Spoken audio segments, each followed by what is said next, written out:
formed. Basically, we are going to discuss something regarding called histogenesis.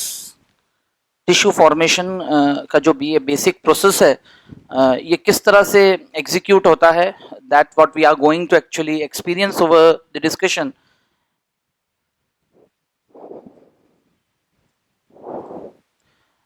Then the next question arises that among animal kingdom, what is the ultimate patterns of tissues? Tissues किस pattern से कितने तरह से broadly पाए जा सकते हैं?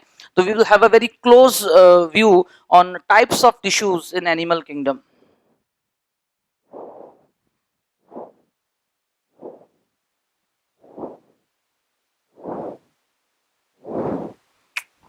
And with that context उसी सीरीज में आगे हम हमारे डिस्कशन को एक कनेक्टिंग कंसेप्ट के साथ आगे बढ़ाएंगे,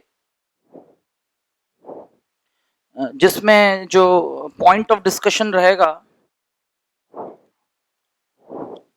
इंडीड आने वाले दिनों में हर चैप्टर में ही मैं ये हेडिंग रखूंगा कि before we peep into the details of the system, organs and whatever so, ठीक है ना, by taking the reference of the human body, इंसानी शरीर के रेफरेंस में हमें सारे डिटेल्स पढ़ने, बट सबकॉन्शियस माइंड में ये बात क्लियर है कि वी ह्यूमन बीइंग टेक्सोनॉमिकली हमारा एक पोजीशन ऑक्युपाइड है इसी एनिमल किंगडम में. द क्वेश्चन अराइज, जिस स्ट्रक्चर और किसी भी प्रोसेस को हम डिस्कस कर रहे होंगे, इवोल्यूशनरी पॉइंट ऑफ व्यू से वो प्रोसेस को एग्जीक्यूट करने वाला सिस्टम हो, ऑर्गन हो या फिर टिश्यू हो, वो कैसे और कब क्यों किस तरीके से इवॉल्व हुआ. तो we will have a very close context discussion throughout. इससे एक तरह से आपका एक टेक्सोनॉमिक टच देते हुए, मतलब हमारा जो एक पार्ट है कोर्स की तैयारी का, that is the animal kingdom, more और लेस 60-70% हम कंप्लीट कर चुके होंगे. तो मैं आपको हर ऐसे चैप्टर्स में एक हेडिंग डिस्कस करेंगे, जैसे टिश्यू को डिफाइन और सारे एस्पेक्ट्स देखने के बाद जान चुके होंगे कि एनिमल किंगडम में अल्टीमेटली 4 बेसिक टिश्यूज जो एग्जिस्टेंस में आए इवोल्यूशन में, लेकिन चारों के चारों एक साथ नहीं आए होंगे, बारी बारी से आए होंगे जरूरत के हिसाब से, as per the need and requirement. What was that need and requirement? क्या वो फोर्स था जिसने टिश्यू जैसे ऑर्गेनाइजेशन को एग्जिस्टेंस में लाया, किसी भी एनिमल या प्लांट एंड सो ऑन. मतलब I will today start my discussion with reference to living world. Directly हम एनिमल किंगडम पे जंप अप नहीं करेंगे. खुद एनिमल किंगडम इस लिविंग वर्ल्ड का एक हिस्सा है, और वो तो कोर्स के अकॉर्डिंगली हम जूलॉजी में पढ़ रहे हैं, बट द सब्जेक्ट इज कि टिश्यू जैसा स्ट्रक्चर पूरे लिविंग वर्ल्ड में किन ऑर्गेनिजम्स के बॉडी में कंस्ट्रक्ट करने के लिए आया, क्यों आया. That's how the chapter will start in the introduction. और वो सारे एस्पेक्ट्स देखने के बाद then the very next question arise, यानी क्वेश्चन पैटर्न्स को ध्यान में रखते हुए we will discuss a connecting concept topic, that is the taxonomic position of tissue in animal kingdom.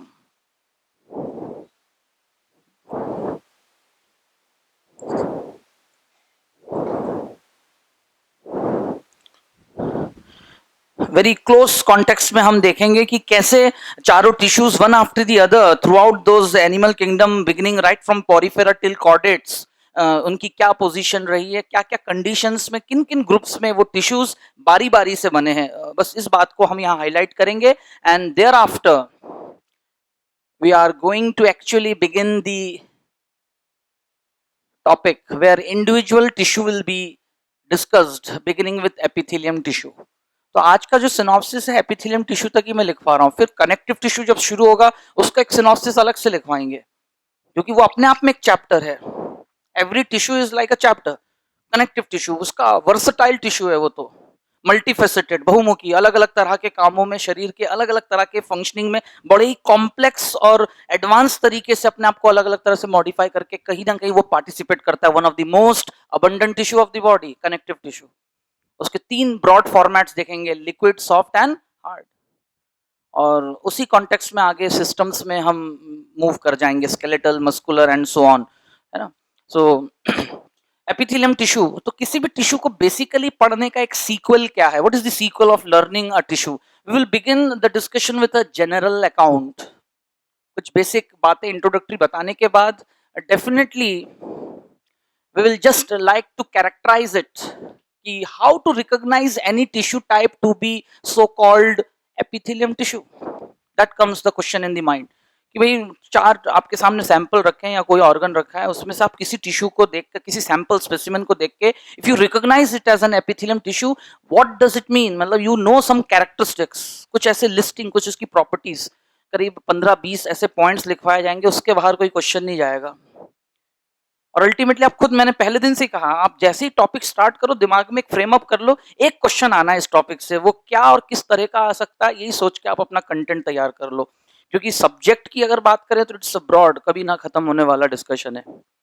लेकिन if you go through the 10 years 15 years paper, epithelium histology unit से एक question आया, 4 question आया, मैक्सिमम 4 आ सकते हैं क्योंकि 4 tissues हैं। किसी भी एक टिश्यू से एक क्वेश्चन आएगा तो वो किस फॉर्मेट में पूछा जा सकता है। तो आपको मैंने लास्ट डे कुछ पैटर्न्स बताए क्वेश्चंस के, उन पैटर्न्स में से फिलहाल इस टॉपिक पे कौन कौन से पैटर्न्स एक्चुअली एमेंड लागू हो पाते हैं। तो कैरेक्टरिस्टिक्स डिस्कस करने के बाद the very next point we are going to highlight is कि एक being what we called epithelium tissues का बेसिक स्ट्रक्चर क्या होना चाहिए। एक डायग्रामेटिक प्रेजेंटेशन जिसमें मैं बेसिकली हाईलाइट करना चाहूंगा कि जिस ग्रुप ऑफ सेल्स, क्योंकि कहीं ना कहीं डेफिनेशन में एक बात आपके सामने रखी जाएगी, group of cells assemble together in structure, origin and function. तो वॉट एवर दो सेल्स दे असेंबल्ड, उनको एक प्लेटफॉर्म चाहिए जहां वो असेंबल हो सके बेसिक स्ट्रक्चर की। आज के बाद एपिथेलियम टिश्यू मतलब दो चीजें उसके अंदर होती हैं, group of cells arrange like a layer on basement membrane on. तो ये जो फंडामेंटल बातें हैं, what you are already aware of somehow, my question is कि ठीक है ये तो रूल है, that is the basic structure, but does every epithelium do follow this rule? क्या उसके बेसिक स्ट्रक्चर में कोई डिफरेंशिएशन, कोई मॉडिफिकेशन नहीं आता होगा? बिल्कुल आता है। तो पढ़ने का तरीका ये, before peeping with the deviations and disorders and something exceptional events, let us know the correct order event. किसी भी टॉपिक, किसी भी घटना का एक्चुअल फिनोमिना क्या है, क्यों होता है, वो ग्रास रूट पे जब पता हो तब आप सारे डेविएशंस को आसानी से डील करते हैं कि ऐसा होगा तो फिर ऐसे चेंजेस एंड सो ऑन। तब आपको, वो मैंने हमेशा जो कहा है कि फिर रटने की टेंडेंसी नहीं आती, फिर अपने आप ही आप सारे, क्योंकि मैंने लास्ट डे अगर मैंने आपके सामने ये बात बोल के गया था कि हम करीब 17-18 तरह के एपिथेलियम पढ़ेंगे, ये फिगर सुनते से दिमाग में लगता है अरे बाप रे इतने सारे एपिथेलियम कौन कैसे याद रखेगा। But you have to learn. आपको पूरे एपिथेलियम टिप ऑफ टंग याद होने चाहिए, उनकी एक एक पॉइंट्स, और अल्टीमेटली वो बॉडी के किस एक्सक्लूसिव जगह में, क्योंकि 17-18 में से करीब 8 एपिथेलियम तो ऐसे होंगे कि उनका एक एक्सक्लूसिव एग्जांपल लिखवाऊंगा, क्योंकि वो सिर्फ वहीं पाए जाते हैं, वहीं पाया जाता है। और वहां पाया जाता है मतलब उसको नेचर ने कुछ डिजाइनिंग दी है, उसके बेसिक स्ट्रक्चर में कुछ ना कुछ बेसिक चेंज किया होगा। Hence we will go through that basic structure and thereafter definitely ये इस बात को हाईलाइट करता है कि epithelium tissue sharing all those general characteristic but still they are of variety types. तो why not to go through the classification of epithelial tissue. Classification of epithelium tissue, followed by examples, and additionally कुछ extra question oriented points हम इस topic में different stroke में मैं discuss करूंगा आपके साथ, specially highlighting the topic cell junctions. क्या बात करेंगे हम, यानी सब कुछ पढ़ लिया एपिथेलियम, कुछ नहीं आया, एक सेल जंक्शन का क्वेश्चन आ जाएगा। Did you got? सबको आ रही है मेरी बात समझ में? ओके ना, this is now NCERT special.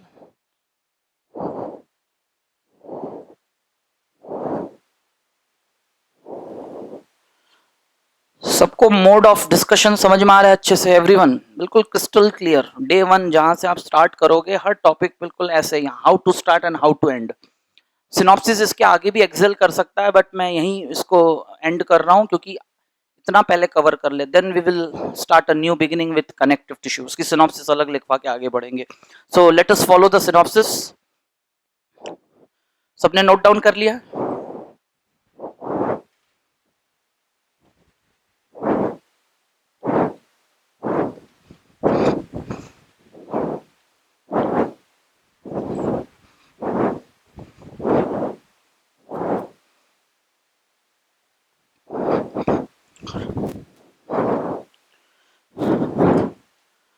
So if I follow the synopsis, then we start our introductory lecture with tissues by considering living world. The word जो वर्ल्ड हम यूज करते हैं when we consider some, देखिए discussion कहाँ से start हो रहा है, हम पढ़ना है हमें टिश्यू है, लेकिन बेसिक बातों को समझे. वर्ल्ड वर्ड जब आता है जब भी हम कुछ नंबर ऑफ इंडिविजुअल्स को कंसिडर करते हैं, and number of individuals when sum up the word population comes. Population of what?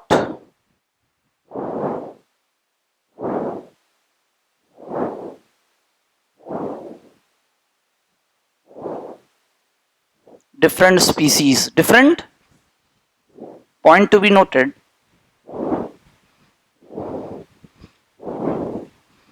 A population is always of a species, but a species can have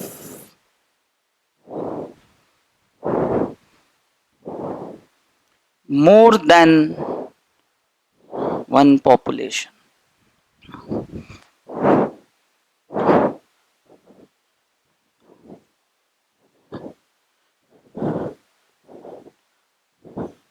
Now my question is,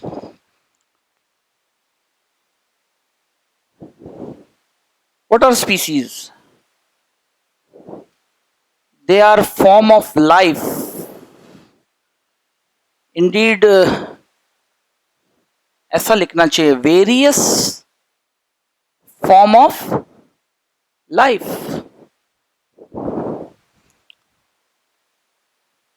क्योंकि living world को अगर मैं एक model की तरह represent करूं, globe is model of what? Earth, the planet. And biologically if we deal, मैं कोई साइंस ऑफ जियोलॉजी तो पढ़ा नहीं रहा हूं, मैं तो बायोलॉजी पढ़ा रहा हूं. And now if I take the reference of Earth is a celestial body, being a planet, represents the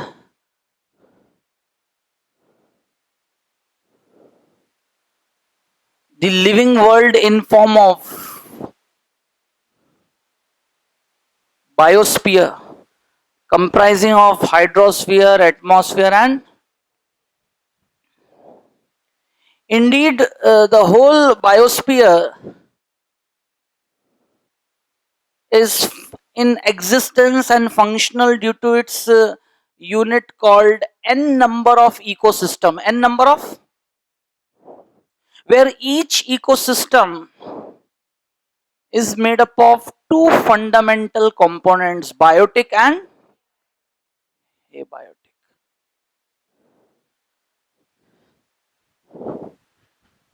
है ना, थोड़ी देर के लिए आप डेविएट हो रहे होंगे कि सर टिश्यू पे नहीं आए, कहाँ पहुंच गए, है ना. Just wait. Now my question is, I begin from living world represented by population, number of some individuals. वो सारे individuals share करते हैं same biological character, same biological, hence they are representing a species. ऐसे ही अलग अलग species की population है. एक population एक species का हो सकता है, लेकिन एक species का एक से ज्यादा population हो सकता है, क्योंकि population itself is defined as number of individuals in a defined area at a given time. In a defined area at a given. Now coming to the concept कि अब उन species, the various form of life,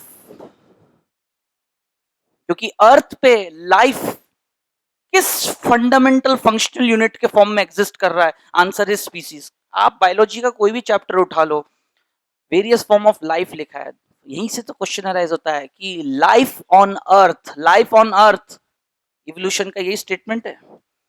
for the first time arrived on earth, life का पहला form अर्थ पे। अर्थ क्या है? एक physical platform, एक फिजिकल जो अपने आप में एक प्लैनेट और उसकी अपनी एक ओरिजिन है। That is a different story, that is the story of origin of universe, उसको क्या कहते हैं।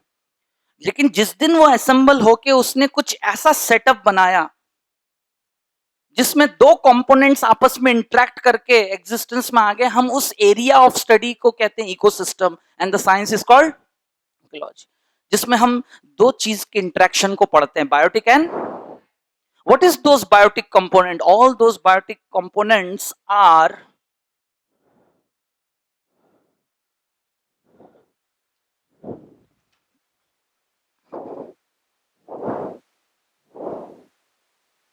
living beings,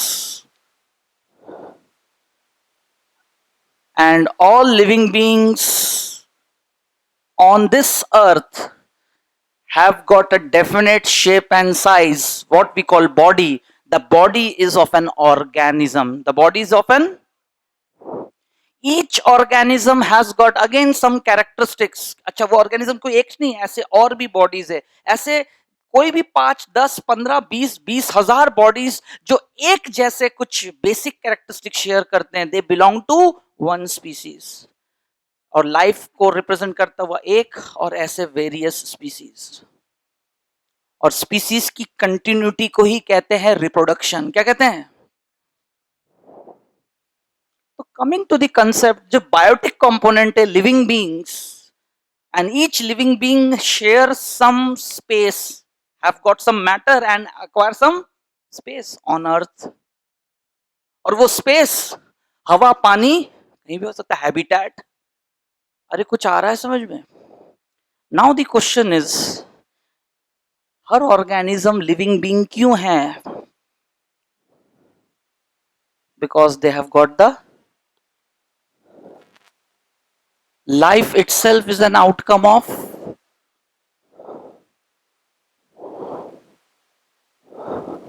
what are those list of life processes which you expect a body is non-living, living, that doesn't matter। आप तो आंखों देखा एक layman, अभी बायोलॉजी स्टूडेंट नहीं है आप तो एक लेमैन है, आपको एक बेसिक इंट्यूशन है, ऑब्जर्वेशन है आसपास, देख देख के जो सीखा है, आप जानते हो how to distinguish a living being. सिर्फ बायोलॉजी स्टूडेंट की तरह ही नहीं, किसी भी लेमैन से बोलोगे कि कौन जीवित है अजीवित है, वो भी देख के बोल देगा, और अचानक वो अपनी भाषा में यही कहेगा, मूव कर रहा है, ऐसा हो रहा है, ये जो वो लिस्टिंग कर रहा है। Now give a scientific touch to the discussion. Those all biological work done by that system called body of an organism are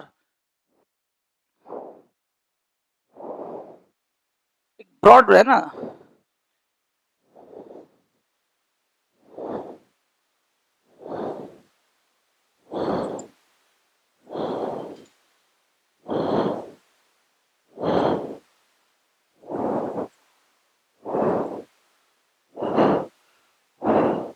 These are all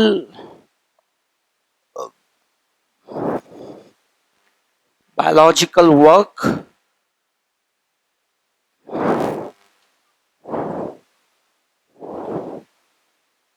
physiological process. Now the question is,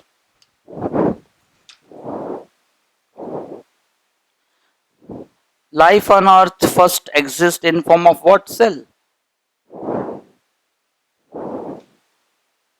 Basic unit of life। ठीक है, अर्थ पे life को represent करता हुआ, life कैसे चालू हुआ? Cell भी एक क्या है? It's an organization, it's an, हालांकि काफी प्रिमिटिव सेटअप है ये, लाइफ का काफी प्रिमिटिव सेटअप है ये, बिल्कुल सिंगल सेल्ड बॉडी। लाइफ इसलिए शुरू क्योंकि single celled organism can also perform all these activities, no division of labour, किसी काम का बंटवारा नहीं हुआ। सारे काम वो खुद ही कर रहा है। This is rule of life, ये सिर्फ बायोलॉजी का नहीं है। दुनिया में आप कोई सी भी जगह पे चले जाए, किसी भी फील्ड में, one organization begin with a single man. काम बढ़ता जाता है, एडवांसमेंट, नीड्स बढ़ती जाती हैं, और नीड्स रिक्वायरमेंट्स को पूरा करने के लिए फिर ऑर्गेनाइजेशन चेंज होते जाता है। आर यू गेटिंग क्या जिस्ट में आ रहा हूं कंसेप्ट पे? तो ये जो इतनी बड़ी बड़ी बातें हमने कर ली, जिसमें ये जो बात निकल के आया कि लाइफ जो इस पृथ्वी पर स्पीसीज के फॉर्म में है, experiencing sharing this environment, abiotic component is basically all together एक नट शेल में अवेलेबल किस फॉर्म में है? External environment, environment comprising of light, water, soil, temperature, humidity, and such many factors, rainfall, precipitation, all these together comprises an impact, है ना? Impact डालते हैं सारे लिविंग बींग्स पे एज अ बायोटिक कंपोनेंट, और वो इम्पैक्ट क्लाइमेट के form में, वेदर के फॉर्म में, बायोजोग्राफिकल एरिया, कौन सा एरिया, कैसा भी कह लो आप। तो हर ऑर्गेनिज्म को इस अर्थ पे रहते हुए जिस एबायोटिक कंपोनेंट का सामना करना है, और अच्छे बुरे के साथ, फेवरेबल एंड अनफेवरेबल, व्हाटएवर, और सर्वाइवल वैल्यूज एग्जिबिट करना है। क्या एग्जिबिट करना है? बोलते हैं ना, जीवन यापन करना है, and have to live around, remain alive. और फिर से वही रिमेन अलाइव रहने की टेंडेंसी को क्या कहते हैं? लाइफ। विद दिस, तो the point of discussion is whoever the organism, unicellular or body made up of more than, है ना? Here we are coming to the introduction of tissue जैसा स्ट्रक्चर क्यों आएगा? The reason is, note,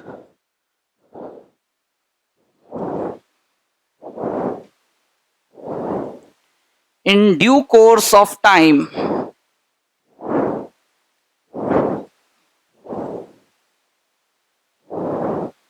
evolution must have occurred. हम तो एक चीजें मतलब कंसिडर कर करके पढ़ रहे हैं, इवोल्यूशन तो होता ही है, मस्ट हैव क्या वही है वो तो, लेकिन ये तो हम क्लासरूम टीचिंग में एक बात रख रहे हैं। सपोज आप क्वालिफाइड कर चुके हैं अपना medical course, you have been appointed and you yourself have started a clinic. Day 1 आपकी क्लिनिक एक छोटे से एरिया में है, आप जाके बैठे, आपने खोला खुद वहां पर, है ना, वेल क्वालिफाइड, है ना। तो पहले दिन से ही बहुत एडवांस काम नहीं होगा, आप खुद ही जाके शटर उठा रहे हैं। It's not a matter of shame.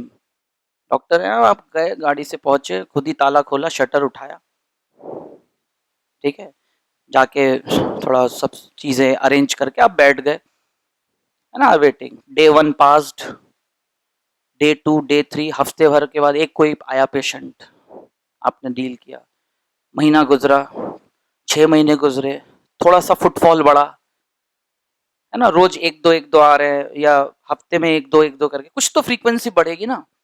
लेकिन फिलहाल जो organization, that is also an organization, you are a single cell organization. Are you getting the example? अभी नीड नहीं है, लेकिन जिस दिन क्रांति आएगी आपके काम में, अरे कुछ आया समझ में, रेवोल्यूशन, बस आर लगा दो। फिजिकल वर्ल्ड में क्रांति होती है और बायोलॉजिकल वर्ल्ड में इवोल्यूशन होता है। अरे कुछ आई मेरी बात समझ में? स्लो एंड ग्रेजुअल, साल भर गुजर गए, है ना, गिनती में देखा कि 62 पेशेंट्स देखे पूरे साल भर में, डिवाइडेड बाय 12 मंथ्स कर लो। अरे यार कैसे चलेगा? ऐसा थोड़ी कि पेरिश, वो तो बहुत कुछ हो सकता है, मतलब, but you will continue, you will face the competition. What is the environment? Market. और भी डॉक्टर्स बैठे हैं, अभी भी आप आए हैं, लेकिन एक दिन क्रांति होगी, उसमें से एक पेशेंट भी सुधर गया, कुछ हो गया, सोच मतलब समझ लो पॉजिटिव बोला, फिर अचानक आपके पास और पेशेंट्स आए, footfall increase. What I mean to say, रोज 3-4, अब 10 पेशेंट्स की एक फ्रीक्वेंसी हो गई है आपके, हफ्ते में 5 दिन 6 दिन जो भी बैठते हो। अब 10 पेशेंट को डायग्नोस करके आपका काम बढ़ गया। क्या बढ़ गया? Try to understand. ऑर्गेनाइजेशन है, काम तो वही है, डायग्नोसिस, तुम ट्रीटमेंट दोगे, बेसिक काम कभी नहीं चेंज होगा। Every organism has to perform to execute life, all these processes only, कुछ नया थोड़ी कर देगा वो। लेकिन देखना ये होगा कि वो ऑर्गेनिज्म किस एनवायरनमेंट में, किन कंडीशंस में, कैसे चीजों का सामना करते हुए से वो सब करना है, अकॉर्डिंगली उसको उसको एग्जीक्यूट के तरीके में डिफरेंस आएगा। उसी को तो डाइवर्सिटी कहते हैं। क्या कहते हैं? तो ये जो फंडामेंटल्स मैं समझा रहा हूं, ये तो डे टू डे लाइफ के फंडामेंटल्स हैं। आप कहीं भी किसी भी फील्ड का एग्जांपल लेके ऐसे समझ सकते हैं। My point of discussion is कि इसमें टिश्यू का क्या रोल है, मैं उस मुद्दे पे आना चाह रहा हूं। And then the question arise कि do tissue exist in one form और मोर देन वन? आंसर एक दिन मिलेगा नहीं, चार तरह के। फिर चार तरह की क्यों? फिर चार तरह के टिश्यूज के एनिमल किंगडम में सब में है? नहीं। इसी बात को तो हम साबित करेंगे। We are going to justify under the taxonomic position of tissue in animal kingdom कि शुरू के फाइलम में तो टिश्यू बना ही नहीं, ये एक फैक्ट है। This is a correct statement assertion. Porifera lack tissue, assertion is correct. Reason, reason पता तो तब तो तुम ए टिक करोगे। अरे आ रहा है समझ में? किसी भी चैप्टर को भी टॉपिक में आपको एक, मैं क्या है पढ़ने पढ़ाने, मैं तो पढ़ाऊंगा ही, लेकिन एक समय के बाद मैं चाहता हूं कि मेरे स्टूडेंट्स खुद को समझ में आना चाहिए पढ़ाई कैसे की जाती है। वो जिसको आता है वही बच्चा रिजल्ट खुद, रिजल्ट फिर वो खुद देता है, खुद के लिए देता है, किसी और के लिए नहीं। तो इसलिए फॉलो करो आप छोटी छोटी बातों को। In due course of time evolution must have occurred. Evolution मतलब हम एक, ये तो हम हैं जो सब प्लानिंग करते हैं टेक्नोलॉजिकल दुनिया में। अब ऐसा करेंगे, मार्केट में एक नया वर्जन की गाड़ी लाएंगे। हम प्लानर है, ऑटोमोबाइल इंजीनियर्स जो बैठे हैं बड़े। इस पूरी पृथ्वी को अगर आप एक इंडस्ट्री समझ लो, और इसका टॉप मोस्ट ऊपर सुपर नेचुरल पावर जो बैठा है, जिसको हम बायोलॉजी में नेचुरल सिलेक्शन कहते हैं, क्या कहते हैं? इंसानों ने तो गॉड नाम दिया है। अरे कुछ आया समझ में? We human being has given that super natural name as God by religious different aspects. लेकिन let us be in the field of science, और उसको हम उस फोर्स, इवोल्यूशनरी फोर्स को हम अल्टीमेटली क्या कहते हैं? Natural selection. पढ़ेंगे सब कोर्स में। वो जब देख रहा है कि अरे लाइफ को तो मैं ले आया हूं एक फॉर्म में, पहली बार बाईसाइकिल तो आ गया, तो दुनिया वहीं खत्म हो जाती, सब बाईसाइकिल में चलते रहते। अरे कुछ तो और बेहतर, और बेहतर, कुछ नए फीचर्स, एडवांसमेंट, परिवर्तन, क्रांति, क्रांतिकारी बदलाव। टेलीग्राफ से चालू हुआ था, पोस्ट ऑफिस में टी टी टी बजता है, पोस्ट मास्टर को समझ में आता है वो क्या है, फिर वो लिख के भिजवा देता है, भैया ये खबर आई है। फिर टेलीफोन आया, घुमाने वाला, काम तो वही चलेगा अभी भी, संवाद, कम्युनिकेशन, घुमाने वाला टेलीफोन। फिर बटन वाला आया, फिर पेजर आया, फिर चप्पल जैसे मोबाइल आए बड़े बड़े ऐसे।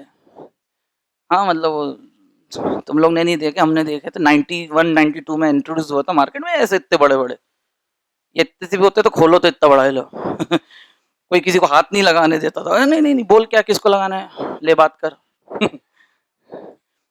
कोई भी चीज देखो, दिस इज टेंडेंसी, मतलब ये साइकोलॉजी और कुछ नहीं। शुरू शुरू में लैपटॉप आए थे, किसी के पास होता था तो सब दूर से ही देखते थे, जिसका होता था इधर देख। अब तो ऐसा है, मतलब ये ले, मार दिया जा। अरे आ रहा है समझ में, है ना? समय देखो, एडवांसमेंट। अब कोई एक मोबाइल रख ले तो मतलब एक बहुत बड़ा सोशल। अब तो पांच पांच मोबाइल यहाँ यहाँ, बोले कहाँ से निकालना, ये निकल रहा है। अब तुम समझो चीजें, समय के साथ चीजें। तो ये फिजिकल वर्ल्ड में जिस चीज को मैं ऐसे समझा रहा हूँ, तो मैं यही चीज कहना चाह रहा हूँ कि जिस नेचर ने बनाया है लाइफ को, उसने कहा अब सेल थोड़ी, इसको थोड़ा और बढ़ाया जाए और बेहतर, क्योंकि एनवायरनमेंट चेंज हो रहा है, और एनवायरनमेंट अच्छा बुरा बेहतर हो रहा है, कुछ भी हो रहा है, तो उसका सामना और बेहतर तरीके से करेंगे। अब वो सिंगल सेल लेवल पे बात नहीं हो सकती, इट शुड बी एडवांसमेंट। तो the question is, in due course of time evolution must have occurred, thereby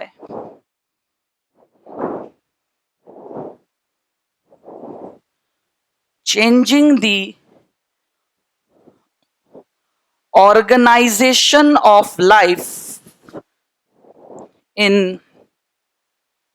multicellular form. Which form?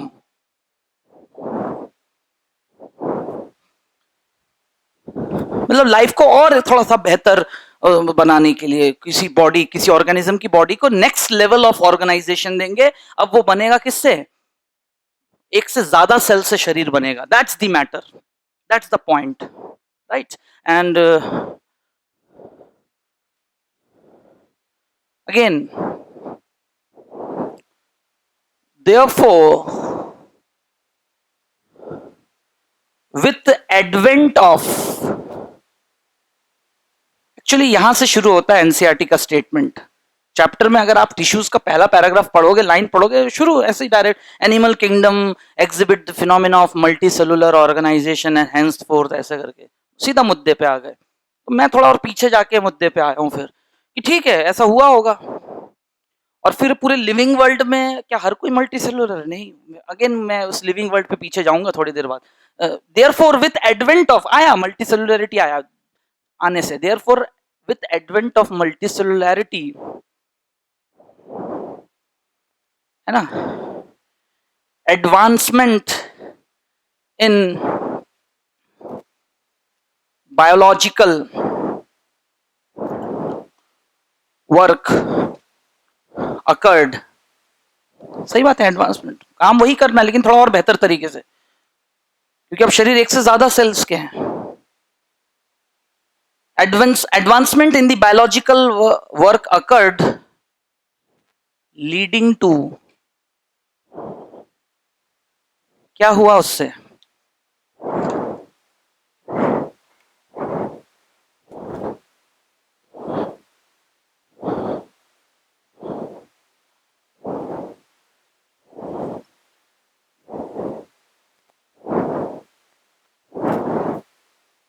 This is the punchline which has act as a force to give rise to tissue. काम का बंटवारा। साल भर गुजर गया और जिस दिन आपने देखा कि अब फ्रीक्वेंसी बढ़ गई है, आपके फुटफॉल के पेशेंट्स 10 आती है और 10 लोगों को 6 से 9 बजे तक डील करते करते डायग्नोसिस टेस्ट ये वो और भी सब चीजें, इस बीच में और भी हर्डल्स आते हैं, कोई एमआर मिलने आ जाता है, कभी कोई आ गया फोन, मतलब करके अब 3 घंटे के दौरान डिस्टर्ब हो गए, पता चला अगले दिन का आपका, क्योंकि इससे पहले तो आप इंडिविजुअल काम करते थे, बीच में फोन उठा के हाँ कल इस का नंबर ले लीजिए, पेशेंट से आप डायरेक्ट ही नंबर ले, अब वो फिर मिसमैनेज होना चालू हो जाएगा, पता चला फोन उठा ही नहीं पा रहे क्योंकि यहाँ तुम डॉक्टर को चेकअप कर रहे हो पेशेंट का, इतने में तुम्हारा फोन बजा, मतलब disturbance. You need some help now, you want to divide your, क्योंकि काम बढ़ गया है, काम, you will appoint a receptionist followed by a compounder. अब इंजेक्शन भी आप नहीं लगाओगे, एक नर्स रखवा लोगे कि भाई जल्दी से देख लो, ये तुम इनको लगा दो और बैठो, फिर मैं बाद में देखता हूँ क्या करना है। काम सब वही चल रहे हैं, पहले भी वही कर रहे थे आप, सिंगल, क्योंकि फ्रीक्वेंसी कम थी, you are getting some space to perform, hence you are all performing. समय बढ़ा, आप एग्जीक्यूट कर पा रहे हो, मेरी बात आ रही है समझ में? अब नहीं कर पा रहे हो तो ऐसा थोड़ी कि काम रुक जाएगा, तुम्हारी क्लिनिक बंद कर लोगे क्या, अरे यार अब तो डील नहीं होता। You will, organization increase, you will divide your function. Did you got the concept? तो बस वही तो कह रहे हैं, लाइफ सिंगल सेल फॉर्म में भी एग्जिबिट करेंगे, सिंगल सेल भी है और मल्टी सेलुलर। ये एडवांसमेंट आएगा, काम का बंटवारा होना। Now that is the force which has lead to the existence of what we call tissue. Now the question arise, the phenomena of this what we call multicellularity, ये living world में कब आया, कहां से आया? क्योंकि लिविंग वर्ल्ड आज हम जानते हैं it is broadly comprised of what living world actually comprised of, broadly speaking 6 kingdom हो गए, हम तो 5 किंगडम की बात करें। It begins with the monera, है ना, protista, fungus and animalia, animals.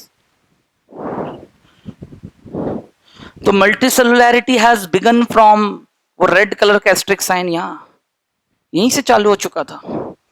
But still does they have the tissue? No, शरीर इनका मल्टीसेलुलर है।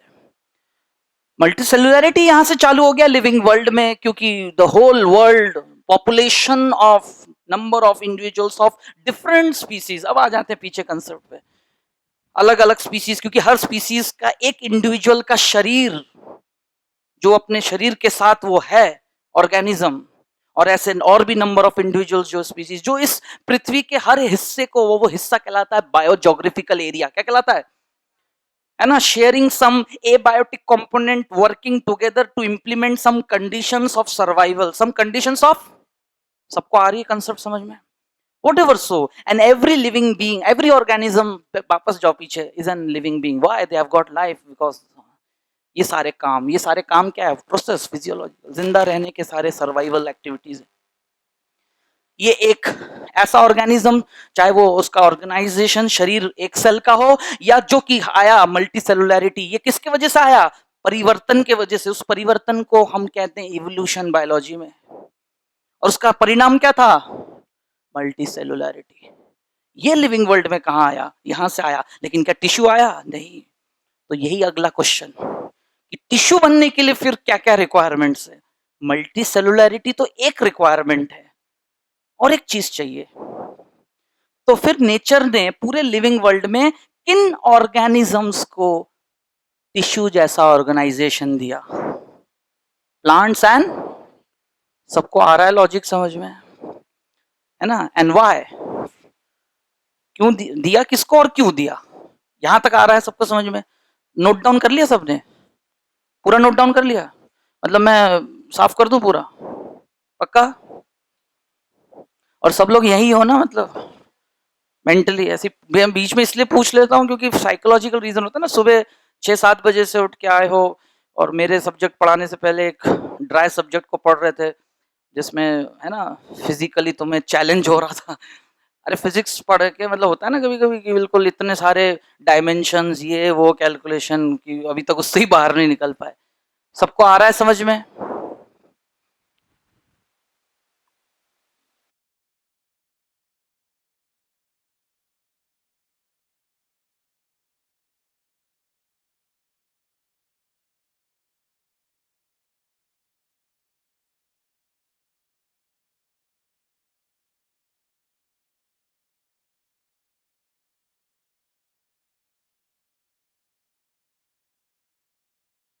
The above mentioned discussion, ऐसा लिखे, the above mentioned discussion on the arrival of tissue level organization,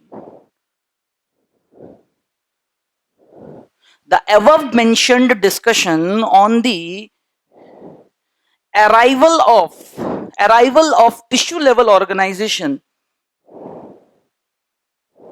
suggest that nature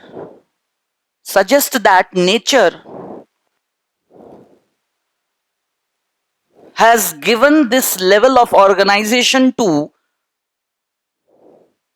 that nature has given this level of organization to kingdom plantae and animals only because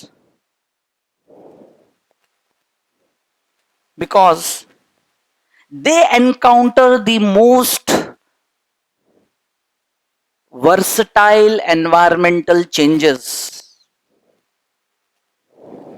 Because they encounter the most versatile environmental changes.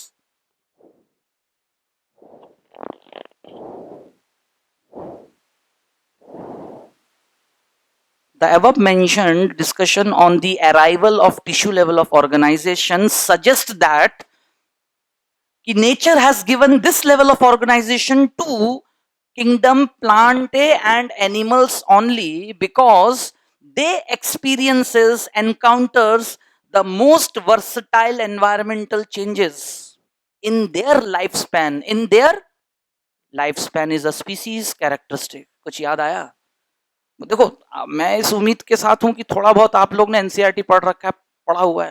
I am not taking you as a कि zero level से मैं पढ़ाऊंगा सब चीजें बिल्कुल fundamentally zero level से, लेकिन एक सबकॉन्शियस माइंड में मेरा भी दिमाग में रहेगा कि दिस इज रिपीटर बैच, थोड़ा बहुत आपके पढ़ के आ रखा है, तो यही चीज होना चाहिए। अब ये मत सोचो कि क्योंकि ये जो मैंने अभी कहा लाइफ स्पैन, चाहे प्लांट हो चाहे animals, everyone is an organism and no organism is certain in their life. Yes or no? Everyone is mortal. This is the prime statement of the chapter reproduction in organism. और फिर वहां का discussion का मुद्दा ही यहां से चालू होता है। तो फिर बताओ, ऐसे करके तो पृथ्वी पर मौजूद लाइफ के अलग अलग फॉर्म स्पीसीज गायब हो जाएंगे, ना हो कंटिन्यूटी बनी रहे। क्या बनी रहे? Hence a physiological process being provided called reproduction. उस दिन डिस्कशन वैसे करेंगे। लेकिन अभी अभी मैंने जो बात रखी है कि ठीक है, पूरे लिविंग वर्ल्ड में आंख बंद करके थोड़ा एक्सपीरियंस करो और ज्यादा दूर नहीं, अपने आसपास ये जो, और एक आम आदमी को तो लाइफ दो ही फॉर्म में दिखते हैं, कहाँ किसको समझ में आ रहा है बैक्टीरिया, मोनेरा, वायरस, फंगस, कित्तों को जो है फंगस दिख रहा है और समझ में आ रहा है। अरे खुद बायोलॉजी स्टूडेंट को कायदे से नहीं समझ में आता कि क्या है, प्रैक्टिकल बात ये है। Am I right or not? तो मैं तो एक बहुत ही सिंपल होता ना, एक सुपरफिशियल जनरल बातें करें, लाइफ दो ही फॉर्म में दिख रहे हैं, प्लांट्स एंड एनिमल्स। तो नेचर ने भी इन्हीं दोनों को, क्योंकि इतनी डाइवर्सिटी के साथ यही तो है, करीब 15 लाख स्पीसीज है ना, 1.5 मिलियन जो स्टिल डेट डिस्कवर्ड है, रॉबर्ट मे ने बायोडाइवर्सिटी में पढ़ेंगे, उसमें से 10 लाख तो एनिमल्स ही है, 5 लाख जो है प्लांट्स है।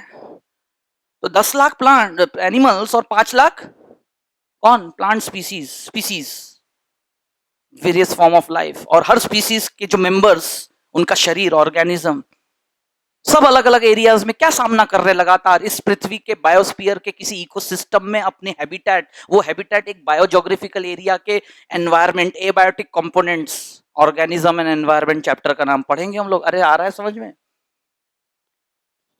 करते हुए, तो उनको बेहतर चाहिए, और बेहतर जिंदा रहने के लिए क्या चाहिए, और बेहतर ऑर्गेनाइजेशन, शरीर की बनावट और बेहतर, और बेहतर किसी एडवांसमेंट और कॉम्प्लेक्सिटी से आ सकता है। सिंगल सेल कांट विदस्टैंड, मतलब मैं उस लाइन को ऐसे कंप्लीट करना चाहूंगा, इन देयर लाइफ स्पैन तक लिखा सबने, है ना, टू विदस्टैंड मतलब सामना करके, जिंदा रह के खड़े रहना, लिखा यहां तक सबने, टू विदस्टैंड, अपने पूरे जीवन काल में, लाइफ स्पैन में, चाहे प्लांट हो चाहे एनिमल्स। पैराग्राफ चेंज करके लिखे, more over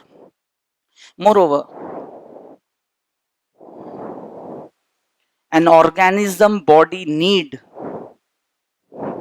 highly developed set of systems. Moreover, every organism need, more over, ठीक है, ये बात तो अपनी जगह है, तो इसके लिए फिर क्या चाहिए, इसलिए ही moreover every organism need highly developed set of systems to organize the body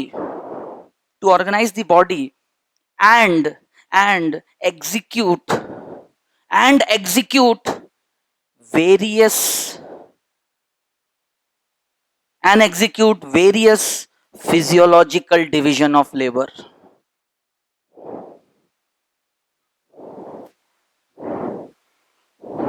and execute various physiological division of labour. जिस काम के बंटवारे की बात अभी अभी हुआ है, और ये जो सारे फिजियोलॉजिकल प्रोसेस से, हर एक काम को करने के लिए एक डेडिकेटेड सिस्टम होना चाहिए, और ऐसे सारे सिस्टम्स का सेट से ऑर्गेनिज्म का शरीर बना होना चाहिए। मतलब ये अटमोस्ट हमारी प्लानिंग है, लेकिन ये प्लानिंग पूरे लिविंग वर्ल्ड में, कमिंग टू द पॉइंट, सबको नहीं मिला है। सिर्फ दो ही किंगडम को मिला है लिविंग वर्ल्ड में, plants and,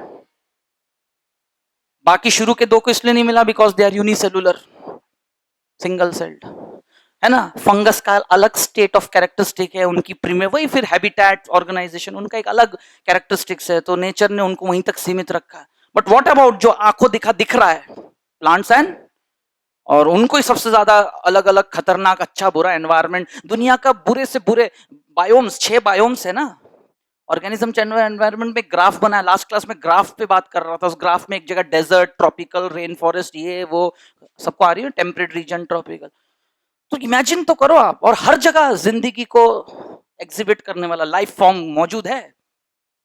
there is no area on this earth की जहां लाइफ ना हो, लाइफ इन सम और आइदर फॉर्म। हम सोच भी नहीं, हमारे जिंदा लायक रहने के लिए कंडीशंस नहीं है, लेकिन किसी और के लिए है, वहां नेचर ने सबके लिए कुछ ना कुछ बना रखा है। इवन पत्थर पे चलने वाली चींटी के लिए भी मोजेस क्या है, सक्सेशन पढ़ोगे ना इकोसिस्टम में, प्राइमरी सेकेंडरी सक्सेशन, पत्थरों पे जो छोटे छोटे मोजेस उगते हैं, वो चींटियों का खाना है वो। अरे आ रहा है समझ में। तो मैंने इसलिए एक वर्ड यूज किया, वर्सटाइल। क्या वर्ड यूज किया है, वर्सटाइल एनवायरनमेंट। तुम्हारे सोच जहां खत्म होगी, वहां से फिर नेचर शुरू होगा। देखो ऐसे भी हो सकता है, तो जो भी है अल्टीमेटली मेरा कहने का मतलब फिलहाल अगर ऐसा है हम तो चाहेंगे कि सबसे बेस्ट इंतजाम के साथ हर ऑर्गेनिज्म का शरीर होना चाहिए और सबसे बेस्ट इंतजाम ये है कि हर लास्ट क्लास मैंने कहा था ना हमारे शरीर में कितने सिस्टम है 12 कितने 12 हर ऑर्गेनिज्म को अरे 12 दो किसी को 10 दो किसी को 5 दो यही तो देखेंगे एनिमल किंगडम में किसी में कोई सिस्टम है किसी में नहीं है वगैरह वगैरह सिस्टम नहीं है लेकिन वो प्रोसेस जरूर उनमें है किसी और तरीके से एग्जीक्यूट होता है और प्रिमिटिव किसी के पास फ्लेम सेल्स है किसी के पास रेडनेट सेल्स है किसी के पास नेफ्रिडिया है अरे कुछ आया समझ में cell level tissue level organ level यही है ना taxonomy classification based on basis of level of organization क्या कह रहे हैं और हम हिस्टोलॉजी में किस लेवल को पढ़ रहे हैं टिश्यू लेवल किसको पढ़ रहे हैं किसी भी आंख बंद करके एनिमल किंगडम के स्पेसिमेन बॉडी को उठाया उस देखते से उसके शरीर को ऊपर से डिटेल और बारीकी से कैसे भी जो भी हमारा एग्जामिनेशन का तरीका है क्योंकि मैं टेक्सोनॉमिस्ट हूं की फीचर्स टिक कर रहा हूं लिस्ट बना के तो स्टडी जाके फील्ड में करूं स्पेसिमेन को लैब में लाके करूं जो भी मेरा तरीका है चाहे मैं जूलॉजिकल पार्क चले जाऊं म्यूजियम चले जाऊं बॉटनिस्ट की तरह हर्बेरिया में चले जाऊं अरे मेरी बात आ रही समझ में दोस आर टेक्सोनॉमिक एड्स क्या है वो तरीका कुछ भी हो अल्टीमेटली ये जो जज करना ऑन सम दिस स्टडी उसका एक हिस्सा हम पढ़ रहे हैं तो my point of discussion was कि अभी अभी जो बात आपको मैंने कंक्लूड कराया इस पैराग्राफ में लेट मी डेमोन्स्ट्रेट इट और आज टॉपिक कुछ इसी तरह से अगर शुरू हुआ था again my reference is an organism x ऐसा थोड़ी कि मैं जूलॉजी पढ़ा हूं तो मैं एनिमल ही लिखूं अरे मैं तो एक जनरल बात कर रहा हूं ऑर्गेनिज्म कोई भी ऑर्गेनिज्म हो प्लांट हो एनिमल हो फिलहाल यही दो मुझे बोलना पड़ेगा क्योंकि बाकी में तो वो सिस्टम है ही नहीं जिस पर हम बात करने जा रहे हैं एक ऑर्गेनिज्म का शरीर जैसा कि अभी अभी मैंने आपके साथ डिस्कस किया is an assembly of an number of organ system वो एन कुछ भी हो सकता है अरे यस और नो लेकिन कोई भी एक ऑर्गन उसके शरीर में सिस्टम जो है किसी एक ऑर्गन से नहीं बना होगा more than an organ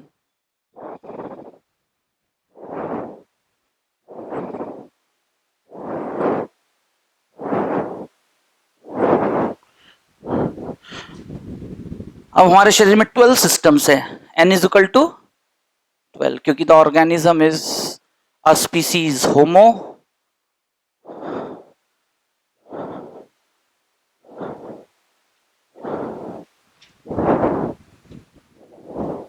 clear human being modern man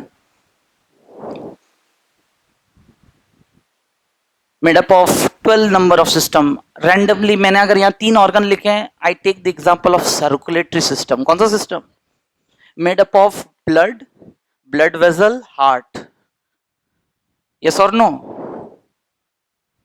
बोले सर ब्लड तो कनेक्टिव टिश्यू होता है is a liquid organ of the body also heterogeneous tissue blood एक जगह से बन के थोड़ी होता है अलग अलग जगह से उसकी कॉम्पोजिशन आती है it's a liquid organ which organ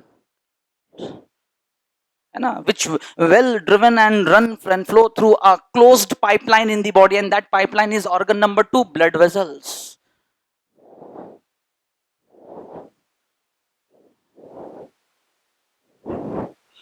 और ब्लड वेसल्स की हिस्टोलॉजी जब आगे चल के देखेंगे हिस्टोलॉजी देखेंगे मतलब टिश्यू लेवल पे आ गए किस पे आ गए टिश्यू 1 टिश्यू 2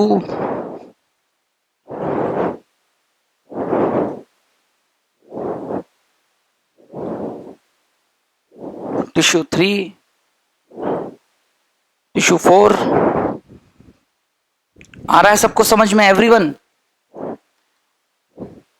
सही बात है ब्लड वेसल की हिस्टोलॉजी लेयर आफ्टर लेयर आपके सामने 3D प्रेजेंटेशन जब आगे चल के बनेगा आप देखोगे उसके लेयर आफ्टर हर लेयर किसी न किसी टिश्यू से बना है उसमें आपको एपिथेलियम भी मिलेगा कनेक्टिव टिश्यू भी मिलेगा मस्कुलर टिश्यू भी मिलेगा और नर्वस टिश्यू यानी नर्व सप्लाई क्योंकि जो बॉडी के ग्रेट वेसल्स है एओर्टा और बड़े बड़े जो थिक ब्लड वेसल्स हैं veins venae cava they are under the control of what nervous system also क्योंकि वहां वो अपने रिसेप्टर्स पहुंचा के रखते हैं ऑक्सीजन CO2 HIN कीमो सबको मेरी बात आ रही समझ में तो डेफिनेशन सही है, each organ is an assembly of more than one tissue definite.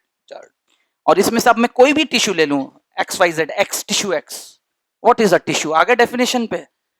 अरे आ रहा है समझ में, ये हो गया इंट्रोडक्शन खत्म, समझ में आ गया क्यों चाहिए टिश्यू, क्योंकि अभी अभी मैंने आपको कंक्लूड कराया। And that's the animal kingdom, multi cellularity. NCERT में भी यही बातें लिखी है, लैंग्वेज अलग है, एग्जाम्पल लेने का तरीका अलग है, वो तुम घर पे बैठ के पढ़ो, नहीं समझ में आया फिर पूछ लो, मैं कोरिलेट करा दूंगा। आ रही बात समझ में? मैंने तो अपने तरीके से चीजों को समझाया है, सबको कंक्लूड कर पा रहे हैं क्या हुआ? तो any tissue taken, suppose I take the example of a tissue 3,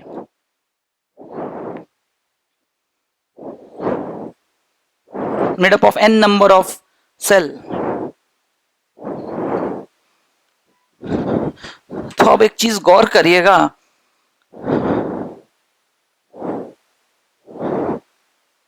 जब हम किसी भी ऑर्गेनिज्म के सेल लेवल पे स्टडी करते हैं उसी को क्या कहते हैं? और फिलहाल जिस यूनिट को हमने शुरू किया है जूलॉजी के रेफरेंस में, वो क्या है?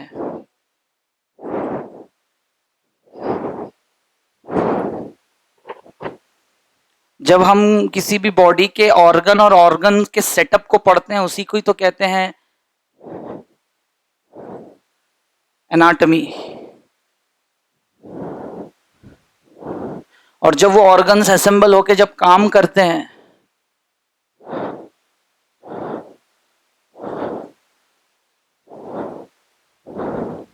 आ रहा है समझ में?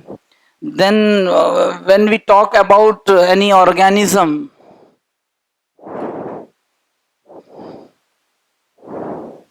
There begins ecology. कोर्स खत्म हो गया, कोर्स खत्म। अरे कुछ आया समझ में? We are discussing which level? Histological. ये बड़ी बिल्डिंग है, एक एक ईंट सेल है, ईंट जुड़ के क्या बना? दीवार। 4 दीवार असेंबल हो जाए तो क्या बनेगा? 4 कमरे असेंबल हो जाए तो अपार्टमेंट, और मतलब कोई भी, डिड यू गॉट? ठीक है, कॉलोनी है ना, स्टेट, कंट्री। अरे आ रहा है समझ में? पॉपुलेशन एट्रीब्यूट्स कहां जाके पढ़ते हैं?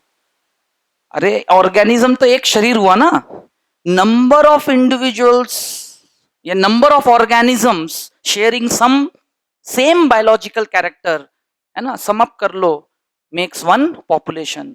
और जब पॉपुलेशन और उसके कुछ घटनाओं को हम पढ़ते हैं, that population attribute study in reference to human being is called demography. क्या कहते हैं? सब कोर्स का हिस्सा है, सब पढ़ेंगे हम लोग। लेकिन मैं आज एक फिर वही कह रहा हूँ, अभी एक प्रिलिमिनरी स्टडीज चल रही है, मैं पूरी कोशिश कर रहा हूँ एक तरह से आपके सामने बारी बारी से एक पूरा व्यू रखने का कि कोर्स है क्या, ऐसे हमारा कैसे सारी चीजें को रिलेटेड है। किसी दिन तो घर पे बैठ के आप सेल्फ स्टडी करोगे तो यू शुड नॉट फील की ऑर्थोडॉक्स। किसी भी टॉपिक यूनिट को रिवाइज करते हुए अपने आप लिंक करो मेंटली किसी और टॉपिक, खुद को एक कॉन्फिडेंस आता है कि हाँ, और इससे ही टाइम मैनेज होता है, फिर खुद को आसान लगने लगता है। अच्छा, ये पढ़ते पढ़ते वो भी रिवाइज हो रहा है, फिर उस पर जब पहुंचे तो पिछला पढ़ा था वो तो कनेक्ट भी हो गया और एक चीज कनेक्ट हो गया। और आई विल एश्योर यू, साल भर पढ़ते देखेंगे आप, मैं हर चैप्टर में दिखा दूंगा 10-20 हर चैप्टर एक दूसरे से इंटरकनेक्ट है, 10 to 20%। That's the good part. Kidney excretory system पढ़ेंगे, एक दिन लगेगा अरे एंडोक्राइन में पढ़ तो लिया था, kidney as an endocrine gland, kidney actually अपना काम करता कैसे है। फिर एक दिन एंडोक्राइन पढ़ते पढ़ते आपको फिर वहां टाइम नहीं देना पड़ेगा, क्योंकि पहले ही पढ़ रखा था किडनी के चैप्टर में, रेगुलेशन ऑफ किडनी फंक्शन, एक पैराग्राफ दिया है। क्या दिया है? किडनी फंक्शन करके एक पैराग्राफ दिया, उसमें बढ़िया लिखा हुआ है कि किन किन 3 कंडीशंस में कब कब किडनी हार्मोनल पाथवे का हिस्सा बन के, जबकि kidney is primarily excretory organ, kidney is primarily, लेकिन it do play an unorganized endocrine gland also by taking participation in RAAS. कौन से पाथवे में? Renin, angiotensin, aldosterone pathway system. तो बहुत ही ऐसे इंटरकनेक्टेड है। फिलहाल आपको ये प्रेजेंटेशन सबको आया समझ में? Hence, that's the conclusion कि we are actually dealing with one of the prime unit of the course in zoology, animal histology, dealing with the study, microscopic study at tissue level, its structure, function, origin. ठीक है, तो ये मैं conclude कराता है the definition what is a tissue.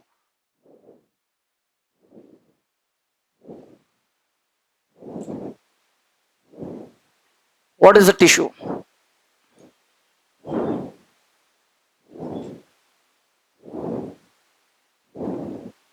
A group of cells similar in origin,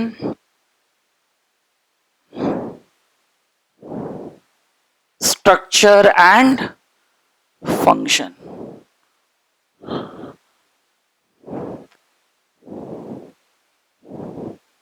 Is called a tissue. सही बात है.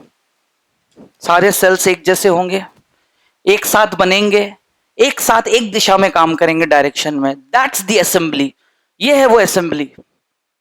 और यही चीज पॉरीफेरा में एब्सेंट है, क्योंकि taxonomically Porifera exhibit cellular level organization. कैसा ऑर्गेनाइजेशन? सेलुलर, मैंने प्रोटोप्लाज्मिक नहीं कहा है. प्रोटोप्लाज्मिक मतलब सिंगल सेल. पॉरीफेरा का शरीर मल्टी सेलुलर है. क्या है?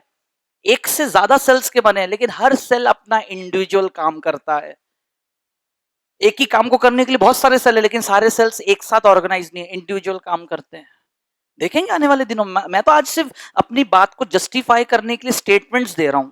एक दिन आएगा जब मैं पॉलीफेरा पढ़ा रहा हूँ और यही सारी बातें फिर मुझे बोलने की जरूरत नहीं है. डायग्राम अपने आप रिवील करेगा उस सारी बातों को. बस मुझे एक लाइन जोड़ देना है. Taxonomically the members of Porifera exhibit cellular level organization. बात खत्म. That is a taxonomic characteristic. All sponges. This statement is correct. जबकि यही प्रोटोजोआ जो था कौन? ए सेलुलर, मतलब single celled. Protoplasmic level. No division of labour, क्योंकि जहां से डिवीजन ऑफ लेबर चालू होता है टिश्यू बनने की शुरुआत हो जाती है. अब बनेगा कि नहीं बनेगा वो अलग बात है, लेकिन एक फोर्स, एक फैक्टर शुरू. सबको आ रही मेरी बात समझ में? और ये सब ऐसे बातें हैं कि अब आप समझ गए कि क्यों नंदी सर बोलते हैं काय का रिवीजन. अब हो गया ना कंसेप्ट. बस एक कहानी की तरह मैं तुम्हें ये सब बातें सुनाया जा रहा हूँ. बिल्कुल these are the all proven facts. Till day research करके ये सब बातें सामने रखी गई हैं. इसमें हम ज्यादा सोचने की जरूरत नहीं है. सोचना तो आपको पड़ेंगे क्वेश्चन पैटर्न्स पे. उसी बात को किस किस तरह से पूछा जा सकता है, सब्जेक्ट के लैंग्वेज कैसे क्वेश्चन में वेरिएट कर जाते हैं, है ना. और आप पता होते हुए भी लेकिन क्वेश्चन के लैंग्वेज कुछ इस तरह से रहा कि तुम उलझ गए. तुम्हें पता तो है, पढ़ तो सब रखा है, लेकिन कभी कभी होता है ना, आपको उस चीज का हुनर पाना है. अब आपको सब्जेक्ट पर रिसर्च नहीं करना है, क्योंकि ये सब तो वेल ड्रिवन रिसर्च एक्टिविटीज हो चुकी है सब कि हाँ ये सब है science. We are moving ahead. ठीक है. And if it is correct then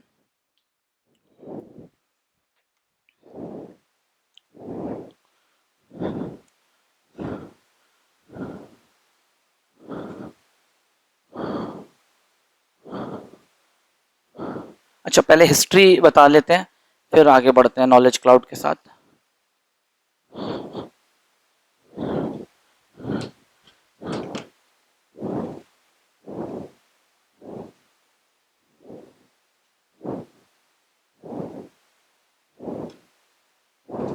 proposed by Bichat for animal kingdom. एनिमल के लिए टिश्यू टर्म बीचैट ने दिया है ना. प्लांट्स में आप पढ़ोगे एन ग्रू ने वर्ड दिया है. फिर the term histology has been proposed by Mayer and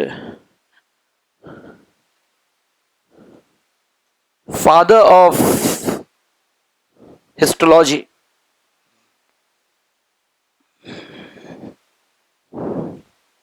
Father of histology is Marcelo Malpighi.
Now let us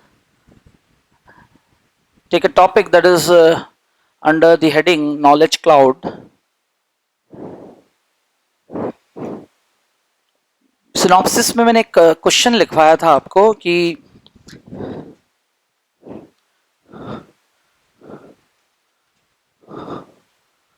how a tissue is being formed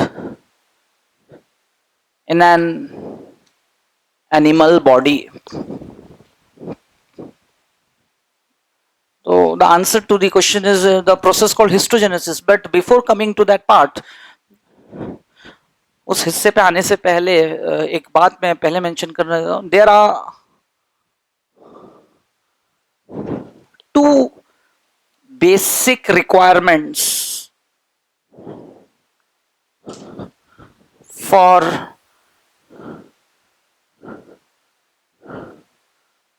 tissue formation है. डाउट्स आना बिल्कुल डेफिनेट एक बेसिक एक्ट है, लेकिन class के lectures या सारे explanations थोड़े से मोर और लेस प्लान्ड रहते हैं, थोड़े बहुत फ्लक्चुएट करते हैं as per the requirement of the class. जो भी प्रीवियस बातें मैं स्टेटमेंट्स दिएगा, आप लोग को क्या फॉलो करना है रोज क्लास में. मैं अगर कोई बात पिछला बता चुका हूँ उसी को ही कहीं ना कहीं लिंक और जस्टिफाई करके, क्योंकि आज से थोड़े समय पहले जब क्लास के मिड ऑफ द टर्म पे थे, मैंने एक जगह पैराग्राफ में लिखवाया कि नेचर में मल्टी सेलुलरिटी तो हो गया चालू इवोल्यूशन की वजह से, और इसकी शुरुआत तो फंगस, लेकिन उसमें मैंने डिनाई किया टिश्यू एब्सेंट. ये तो फैक्ट बताया था. तो डाउट आ रहा है ना कि क्यों, वही तो आंसर देने जा रहा हूं. ये तो ऐसे लिंक करो, that's the presence of mind in the class. क्योंकि क्लास से बाहर निकला और डाउट बिल्कुल आओगे, क्यों नहीं पूछोगे आप लोग. ऐसा नहीं कि मैं उससे बचना चाह रहा हूं कि दिखना मत, नजर मत आना, लेकिन मतलब डाउट्स की डेफिनेशन ऐसा नहीं होना चाहिए कि सारा रामायण पढ़ाने के बाद सीता किसके पिता. देखो नहीं आया समझ में, आ गया. मतलब इट शुड बी जेन्युइन, मतलब जो मुझे सोचने में मजबूर कर दे यार, हाँ ये तो मैंने कभी सोचा ही नहीं. अरे आ रहा है समझ में, तब आएगा मजा, मतलब तब वो चालू होगा इंटरेक्शन. सबको आ रही है मेरी बात समझ में. तो you have to raise your state. मैंने लास्ट क्लास में कहा था स्टेट ऑफ अंडरस्टैंडिंग को बढ़ाना पड़ेगा आपको, क्योंकि very next in upcoming year और देयर आफ्टर अगर आप पीएमटी क्वालिफाई कर रहे हो, मतलब डे वन से आप मेरे लिए डॉक्टर है. अब वो टेक्निकली वो आपको उपाधि 5 साल बाद मिलेगा, वो अलग बात है. But I consider all my student जो सिलेक्ट हो गए, मैं तो अपने फेसबुक और सब में और उसमें सेव करके रखता हूँ डॉक्टर फलाना, क्योंकि दे आर नाउ डॉक्टर्स. अरे मेरी बात आ रही है समझ में, मेरी बात आ रही है समझ में, मतलब ये फैक्ट है. तो तुम्हारे में वो बात होनी चाहिए अभी से, मैं रोज कह रहा हूँ. तो बिल्कुल समझिए आप कि अगर ये मैंने क्वेश्चन पुटअप किया है तो किसी भी एनिमल बॉडी में टिश्यू बनता कैसे वो तो अभी समझ लेंगे, लेकिन बनने के लिए कुछ रिक्वायरमेंट्स है, प्रॉपर्टीज, और वो दो बातें हैं. Number one, presence of multi. बोले सर फिर कहाँ इवोल्यूशन हुआ, फिर तो टिश्यू ही नहीं बना. अरे ऐसा क्यों सोच रहे हो. अरे मोनेरा और प्रोटेस्टा को तो चिढ़ाएगा ये ले सिंगल सेल, अरे कुछ है समझ में. अरे उससे तो कुछ बेटर हुआ ना, इवोल्यूशन तो हुआ है, इवोल्यूशन तो हुआ है. हाँ लेकिन आगे नहीं बढ़ा, फिर उससे आगे बढ़ा तो एक अलग ही ग्रुप बना, एंड दैट्स हाउ. तो इस टेंडेंसी से जब हम किसी चीज को कंपेयर करके पढ़ रहे होते हैं, that's the science called taxonomy. उसी को क्या कहते हैं, है ना. It's a simple day to day act done by a scientific community personal from to make their work ease of recognition of. घर पे जाओ, खुद आप एक कॉमन लेमैन, घर में एक मदर भी जो है टेक्सोनॉमिक रूल्स फॉलो करते हैं. उनके किचन में भी जाके देखो, डब्बे भी ऐसे ही अरेंज है. She is also following some more और लेस साइंस, कि आंख बंद करके हाथ पता है यहाँ एक तरीके से रखा होगा ना. एम आई राइट और नॉट. और कुछ ऐसा दैट इज साइंटिफिक. आप अपने घर पे अगर तुम थोड़ा बहुत भी ऑर्गेनाइज्ड हो, if I happen to enter in study room, मुझे दिख रहा है आपके स्टडी रूम में एक रैक बना हुआ है, शेल्फ बने हुए हैं, है ना, फिजिक्स की सारी किताबें दिख रही हैं, लेवल 1 लेवल 2 करके, है ना, 9th क्लास से सब रखा हुआ है, अब still you are in 12th या जो भी। This is what, this is what systematics, this is what काम को तरीके से अंजाम देना, systematics, science of systematics. When applied to plant kingdom, plant taxonomy. When applied to animal kingdom, animal taxonomy. Everyone, सबको आ रहा है समझ में? साइंस को एक्चुअली सिस्टमैटिक्स कहते हैं, which has different version, bacterial taxonomy, है ना, फंगल टेक्सोनॉमी। क्योंकि when that systematic work done in 3 steps, systematic is a science when done in is called taxonomy, identification, classification, nomenclature। आ रहा है सबको समझ में? फिर नॉमेनक्लेचर के रूल्स, आइडेंटिफिकेशन के रूल्स, कि की कैसा होना चाहिए, लीड कैसा होना चाहिए, ब्रैकेटेड, बहुत सारे बातें हैं। फिर वो तो एक अलग ही कहानी है। फिर मैं कह रहा हूँ ना, एक्सप्लेनेशन चल रहा है, चैप्टर तो शुरू हो चुका है, लेकिन हमें सबकॉन्शियस माइंड में उसको कोरिलेट करना भी आना चाहिए, पूरे सब्जेक्ट में एक बार घूम के आ जाए कि हमें पूरे साल भर 8-9 महीने के अंदर क्या क्या टच करते हुए जाना है। तो एक दिन जब आप बैठ के पूरा कोर्स, किसी भी एक सब्जेक्ट का पूरे कोर्स को ऐसे छूना स्टार्ट करोगे बैठे बैठे, तुम्हें खुद ही कॉन्फिडेंस आएगा। और वो फिर क्या, अलग ही शक्ल से लेके पूरे शरीर में प्रिटेंड होता है, फिर वो दिखाने की जरूरत नहीं पड़ती है। अरे वो कॉन्फिडेंस, नॉट ओवर कॉन्फिडेंस, आना शुरू हो जाता है। तो bring that confidence in your self. Tissue formation एक, ये एक अलग ही कहानी चालू है ना, बीच में से, है ना, वाइल्ड कार्ड एंट्री बोलते हैं इसको। जर्म लेयर फॉर्मेशन, यानी जर्म लेयर्स होना। What is germ layer? ये कहां से बीच में से आ गया, इसकी क्या कहानी है? अरे यही मेन फंडामेंटल प्लेटफॉर्म है जो ये डिसाइड करेगा कि टिश्यू बनेंगे और कितने तरह के बनेंगे। Because animals on the basis of classification, है ना, considering germ layer and its presence, animals are of 2 types, diploblastic and, आ रही बात समझ में? ये है कंसेप्ट। तो ये 2 चीजें नेसेसरीली एक एनिमल मेंबर जब एश्योर कर देगा, तब हम बात करते हैं कि टिश्यू कैसे बनता है। तो द आंसर इज, तो बीच में इंसर्ट कर दिया मैंने,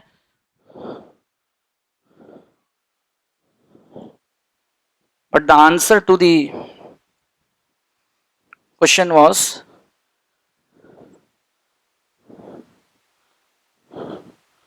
the biological process of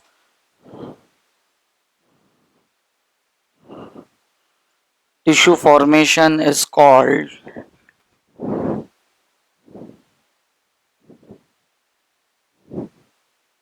histogenesis,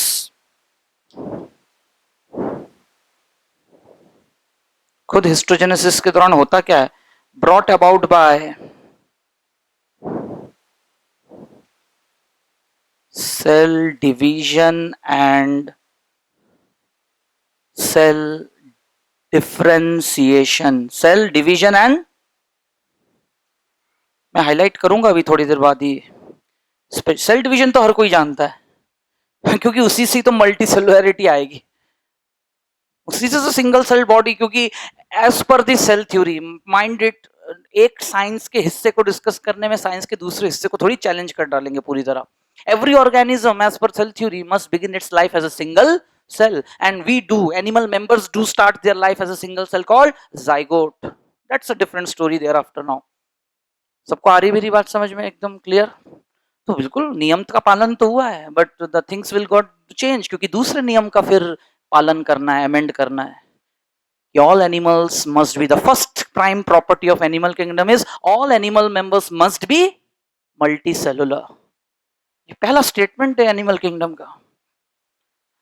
तो सेल डिवीजन तो होना ही है, लेकिन सेल का डिफरेंशिएशन होना, क्या होना, डिफरेंशिएशन होना। क्लास 10 तक सब लोग टोटीपोटेंट सेल थे।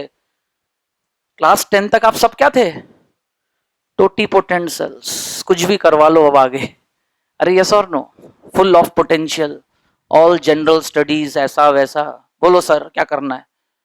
लेकिन हल्का सा डिफरेंशिएट कर गए ना सब्जेक्ट चॉइस करके, अरे यस और नो, शुरू। और वो डिफरेंशिएशन चल रहा है और अगले कुछ समय तक चलेगा। फिर एक दिन तुम समाज में एंटर करोगे एक चेहरा लेके, डॉक्टर, इंजीनियर, फलाना ढिमका, blah blah blah, and thereafter you will become a specialized. अरे आया समझ में? फिर पीछे नहीं जा सकते। सबको मेरी बात आ रही समझ में? And what is the organization? Society.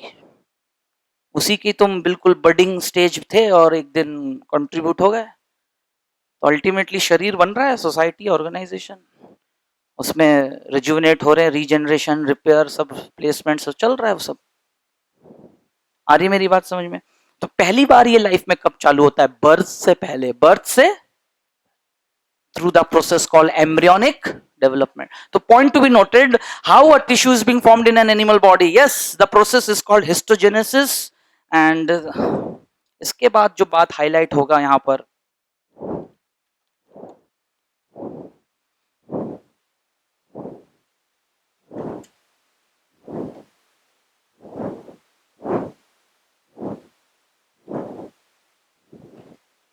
histogenesis occurs during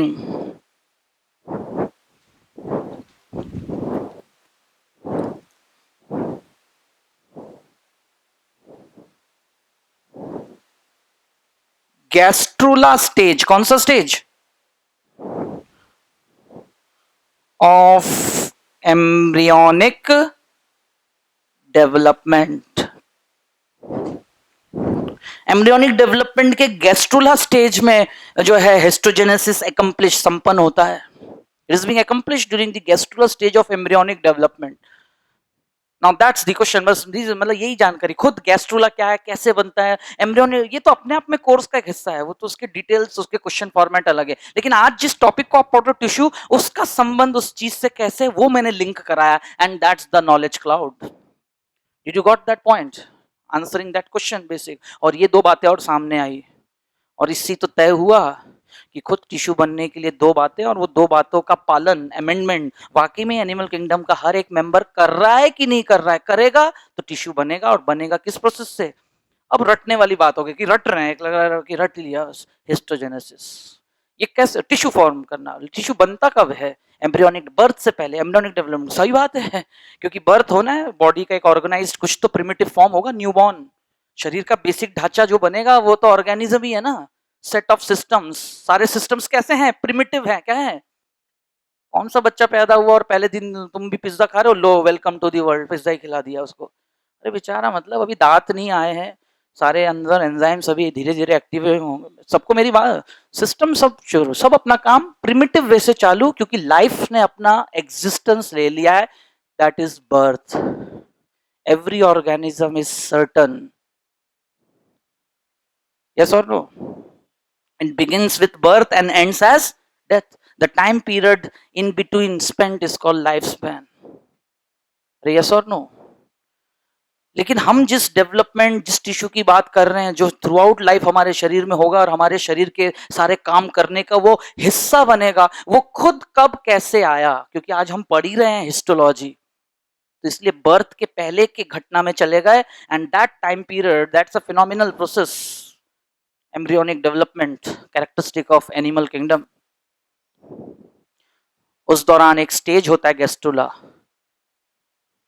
ठीक है, यहां तक सबने लिख लिया? यहां तक सबने लिख लिया?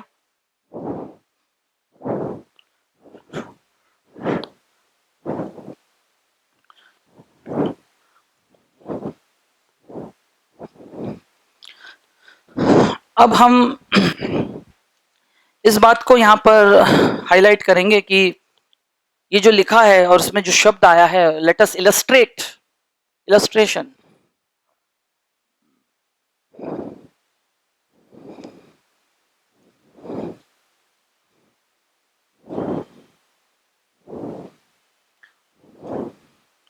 A day comes when zygote turns out into the first embryo, early embryo called morula. Thereby, thereafter turning into, फिर बीच में बहुत कुछ होता है, हमें तो मुद्दे पे अभी पहुंचना है। Blastula, human blastula is called blastocyst, ये कहानी अलग है, आगे बढ़ते हैं। अच्छा आप देखिएगा, मैंने इनका साइज बराबर रखा है, but thereafter what happens, thereby changing the structure into an enlarged form. Now this structure is called. हालांकि बीच में इम्प्लांटेशन और भी सारी घटना होती है, मुझे तो अभी सीधा सीधा मुद्दे पे पहुंचना था। तो क्या हुआ, यहां से यहां तक के दौरान सेल डिवाइड तो किया ही होगा, सेल डिवीजन तो हुआ है, तभी तो ऐसा हुआ यूनिसेलुलर से मल्टीसेलुलर। लेकिन सिर्फ मल्टीसेलुलर होने से नहीं चलेगा, some of the cells they have to rearrange themselves, they have to undergo some differentiation, modification, बदलाव genetically। ये अपने आप में जेनेटिक्स की कहानी है, सेल डिफरेंशिएशन आने वाले दिनों में समझाएंगे। लेकिन ये हर ऑर्गेनिज्म में होता है और उसी का ही नतीजा है डिवीजन ऑफ लेबर। उसी का ही नतीजा क्या है भाई, काम का बंटवारा बांट तो देंगे, you have you the characters किस में है, चलो तुम में, ये काम तुम संभालो। तो उसने कहा कि मैंने अपने अंदर, तुम्हारे अंदर भी वही जेनेटिक मटेरियल मेरे अंदर, लेकिन मेरे जेनेटिक मटेरियल का फलाना हिस्सा मेरे में काम करेगा, तुम मत करना। यही तो डिफरेंशिएशन है, कहीं जीन सप्रेस रहता है, वही जीन दूसरे में एक्सप्रेस होता है। What is cell differentiation? It is a matter of gene variable activity, gene suppression and expression. तो ये तो जेनेटिक्स की कहानी है, वहां डील करना चाहिए। तो मैं एक बस फंडामेंटल टर्म यूज कर लिया। Coming to my point of explanation, gastrula में होता क्या है, एक एम्ब्रियोनिक डिस्क बनता है। क्या बनता है?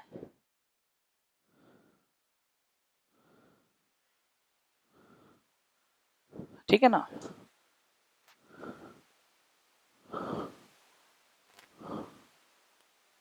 और आगे चल के यही एम्ब्रियोनिक डिस्क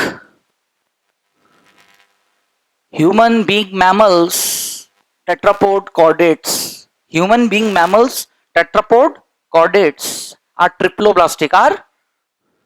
तो गैस्ट्रुला स्टेज का यही सिग्निफिकेंस है कि उस दौरान पहले क्या बनता है, और जर्म लेयर से ही डिफरेंशिएट होके तीनों असेंबल होके, तीनों में से कोई एक एज पर नीड, जो नेचर ने डिफाइन कर रखा है, बना रखा है रूल, है ना, tissue arise. What arise in an animal body? What those layers are? Ectoderm, mesoderm, endoderm.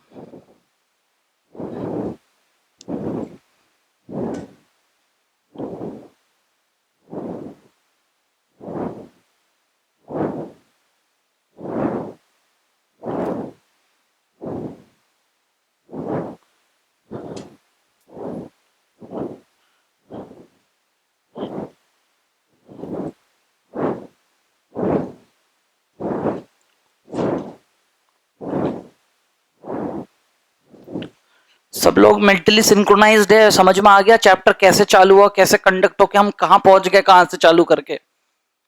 ठीक है, आज मैं एपिथेलियम टिश्यू पे तो नहीं पहुंच पाऊंगा, बस अगले क्लास, एक क्लास में एपिथेलियम टिश्यू खत्म। अरे आर में खत्म मतलब यहां से नहीं, समझकर टॉपिक खत्म, है ना। बोले सर खत्म ही हो गया पूरा, क्लियर कंट्रास्ट।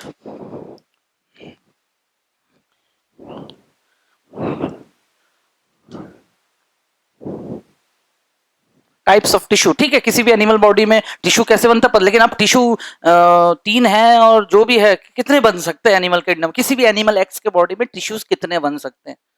टिश्यूज,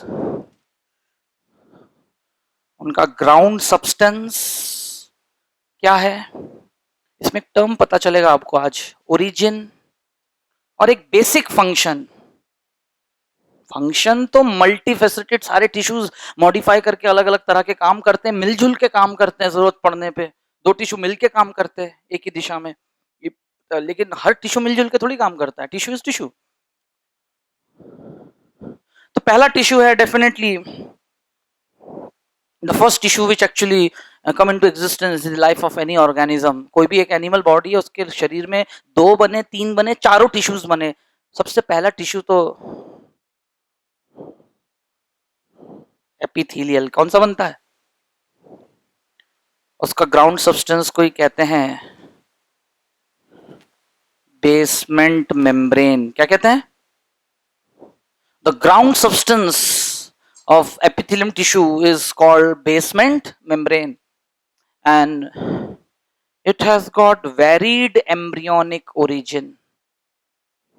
मतलब ये तीनों जर्म लेयर्स से बन सकता है बारी बारी से, डिपेंड करता है किस एरिया में कहाँ है। एक्टोडर्म से भी बन सकता है, मीसोडर्म से भी बन सकता है और एंडोडर्म से भी। और मैं यहाँ एक ही अभी फंक्शन लिख रहा हूं जिसके वजह से उसको ये नाम मिला है, उसका एक ही तो काम है, कवरिंग। एपी मीन्स अबव, थीलिया मतलब टू कवर, सबके ऊपर रह के फाइनल फिनिशिंग लाइनिंग देना, ये उसका काम है, कवरिंग। अपार्ट फ्रॉम दैट फिर मॉडिफिकेशन के चलते हुए बहुत सारे काम करता है, वो तो जब मैं एपिथेलियम टिश्यू पढ़ाऊंगा बता ही देंगे। अगले पे आते हैं, कनेक्टिव। नाम में ही काम छुपा हुआ है, जैसा नाम वैसा काम, मतलब कनेक्ट, अटैच, चीजों को जोड़ना, है ना। तो ग्राउंड सब्सटेंस कहलाता है everyone matrix and all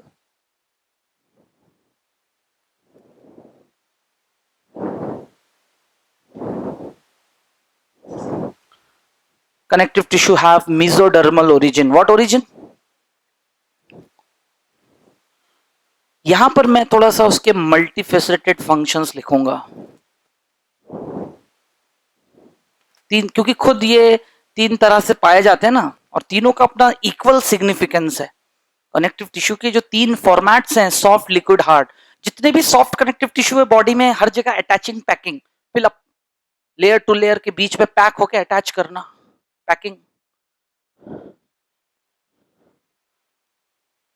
transportation, आखिरी तक थोड़ा दिख ना रहा हो तो सुन के लिखें, packing, transportation. Liquid connective tissue शरीर में क्या करेगा, यही तो करेगा, ट्रांसपोर्टेशन। और एट लास्ट सपोर्ट, अब वो सपोर्ट अंदर बाहर जैसे भी दे, है ना, सपोर्ट, फ्रेमवर्क, शरीर के लिए ढांचा बनाना। और जैसे ये वर्ड फ्रेमवर्क आता है, डेफिनेटली जो भी कंपोनेंट फ्रेमवर्क बनाएगा पहले खुद को तो मजबूत कर लो, हार्ड, जो अपना हार्ड टेक्सचर देगा खुद मजबूत होगा तो ना किसी और को सपोर्ट देगा। आया समझ में? Muscles, definitely it is got a ground substance called fascia. क्या कहते हैं उसे? Different coverings. आने वाले दिनों में जब मसल्स पढ़ेंगे बताएंगे fascia क्या होता है। तो muscles, the ground substance what it is bounded with is called fascia, and again it has got that mesodermal origin, and moreover उसका बेसिक फंक्शन है, मैंने मूवमेंट लोकोमोशन नहीं लिखा, मैंने क्या टर्म लिखा, शरीर को एक इनहेरेंट फोर्स देना। क्या देना? फोर्स, बल, फोर्स। अब आप देखिए, मैं क्यों कहता हूं कि every sphere of science are inter related to each other. मैं बायोलॉजी पढ़ा रहा हूं इसलिए इंसानी और किसी भी ऑर्गेनिज्म को मैं एक बॉडी बोल रहा हूं, है ना। यही फिजिक्स वाले इंसान के शरीर को भी बना के, फिजिक्स के टीचर यूं बना के ऑब्जेक्ट क्या बोलते हैं? अरे यस और no, under the different physical forces हमारा शरीर भी क्या है? ऑब्जेक्ट है ना। हमारी लिविंग एंटिटीज से फिजिक्स को कोई थोड़ी मतलब है, और फिजिक्स तो एक अलग ही साइंस है, फिर वो शुरू ही कहीं और से हो रहा है, किसी अलग स्टेट ऑफ एक्सप्लेनेशन से। एम आई राइट और नॉट? और उसमें हम भी क्या हो गए अचानक, इस पृथ्वी पर मौजूद अर्थ, ऑब्जेक्ट, यस और no. And when the object moves, it is in motion, it is in motion by external force, by push pull, push pull। नियम है, बायोलॉजी में नियम चेंज नहीं होगा, चाहिए force, but this time the force is something inherent, अंदरूनी बल, अंदर से आता है, as a result of some metabolism, as a result of some, who is there inside the body to execute that metabolism. कौन है अंदर जो वो मेटाबॉलिज्म एग्जीक्यूट करेगा? Cell, basic unit of life, आपस में असेंबल होके, टिश्यू लेवल से, ऑर्गन लेवल से, where each muscle bundle, our muscular system, our muscular system is made up of 639 organs. How many organs? Because each muscle bundle is an organ. Organ of which system? Muscular system. बोले sir muscles तो खुद तीन तरह के होते हैं। तीन तरह के होते हैं मसल, वो टिश्यू होते हैं, striated muscular tissue, unstriated and और इन तीनों में से किस मस्कुलर टिश्यू को मस्कुलर सिस्टम ने चूज किया है ऑर्गन बनाने के लिए, स्ट्रेटेड को, और उसके लिए उसको बंडल नुमा, बंडल फॉर्म दिया। क्या दिया हुआ है? क्योंकि अनस्टेटेड तो लेयर्स की तरह पाए जाते हैं। कहां पाए जाते हैं? किसमें पाए जाते हैं? Visceral organ. कहां पर? They are not in form of bundles. वो तो हर अंदरूनी इंटरनल ऑर्गन्स के सक्सेसिव दीवार, वॉल लेयर के अंदर एक मस्कुलरिस लेयर। कैसा लेयर? Longitudinal and circular. कैसे पाए जाते हैं? अरे सबको आ रहा है समझ में? बिल्कुल बिल्कुल। मैंने कहा ना, हर चीज थोड़ा सा क्रिस्टल क्लियर रहना चाहिए, रेस्ट तो फिर यू विल टेक ऑफ, ऐसे उड़ोगे टॉपिक को लेके। फिर मेरा काम है कि एक बेसिक क्रिस्टल क्लियर बातें दिमाग में ऐसे भर लो आप। पता चला उसी में उलझ गए, फिर क्या है, कभी ऐसा कह रहे हैं वर्बल वोकैबुलरी क्लियर नहीं है ना, फेस्चिया कौन है, ग्राउंड सब्सटेंस क्यों कह रहे हैं, आई नहीं, इमेजिन ही नहीं कर पा रहे हो, तो पढ़ोगे क्या? फिर क्वेश्चन क्या लगाओगे? इसलिए थोड़ा सा अभी 15-20 दिन तुम ये सीखो तो सब्जेक्ट और कोर्स तो खत्म हो जाता है, उसका कोई चिंता नहीं। बात है कि थोड़ा कम ही पढ़ा लेकिन दुरुस्त पढ़ लो बस। कि सबको आ रही मेरी बात समझ में? तो मसल्स, फेस्चिया, मेसोडर्म, कॉन्ट्रैक्शन। तो जिस पुश और पुल की मैं बात कर रहा था, तो इमेजिन तो करो टिश्यू की क्या खासियत है। और आज कहीं ना कहीं मेरा ये एक्सप्लेनेशन मेरी प्रीवियस स्टेटमेंट को जस्टिफाई करता हूं। मैं उम्मीद करता हूं ये समझ में आता होगा कि मैंने पहले ही आपको लिखवा दिया था, every organism to resist and withstand the environmental, अच्छे से जीवन यापन के लिए, कुल मिला के इस जो लिविंग वर्ल्ड और जैसी बातें चालू हुई थी, सबसे बेस्ट है सबको अपना हर काम करने के लिए एक क्या चाहिए? Set of systems. क्या चाहिए?